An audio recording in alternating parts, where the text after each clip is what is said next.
On behalf of the General Assembly, I have the honor to welcome to the United Nations His Excellency Donald Trump, President of the United States of America, and to invite him to address the Assembly. You have the floor, sir.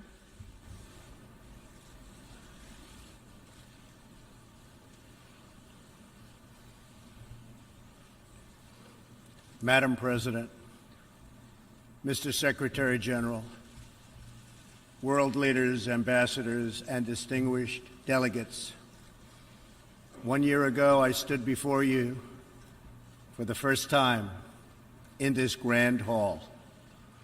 I addressed the threats facing our world, and I presented a vision to achieve a brighter future for all of humanity.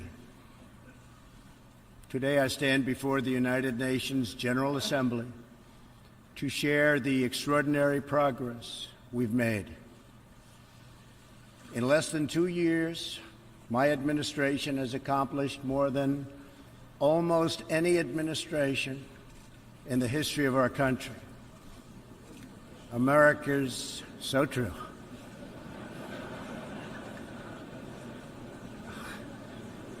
Didn't expect that reaction, but that's okay.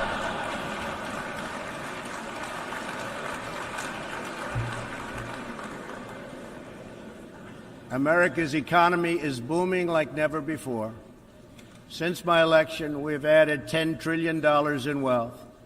The stock market is at an all-time high in history, and jobless claims are at a 50-year low.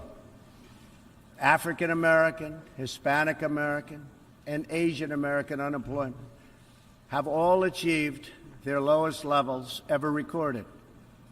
We've added more than 4 million new jobs, including 500,000 manufacturing jobs.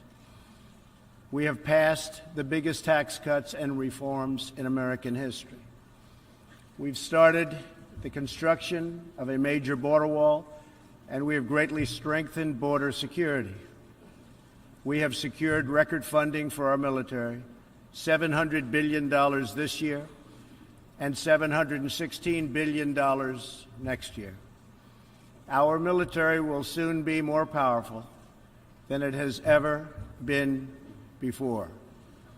In other words, the United States is stronger, safer, and a richer country than it was when I assumed office less than 2 years ago. We are standing up for America and for the American people, and we are also standing up for the world. This is great news for our citizens and for peace-loving people everywhere. We believe that when nations respect the rights of their neighbors and defend the interests of their people, they can better work together to secure the blessings of safety, prosperity, and peace. Each of us here today is the emissary of a distinct culture, a rich history, and a people bound together by ties of memory, tradition, and the values that make our homelands like nowhere else on earth. That is why America will always choose independence and cooperation over global governance, control, and domination. I honor the right of every nation in this room to pursue its own customs, beliefs, and traditions. The United States will not tell you how to live or work or worship. We only ask that you honor our sovereignty in return. From Warsaw to Brussels to Tokyo to Singapore, it has been my highest honor to represent the United States abroad. I have forged close relationships and friendships and strong partnerships with the leaders of many nations in this room, and our approach has always yielded incredible change. With support from many countries here today, we have engaged with North Korea to replace the specter of conflict with a bold and new push for peace. In June, I traveled to Singapore to meet face-to-face with North Korea's leader, Chairman Kim Jong-un.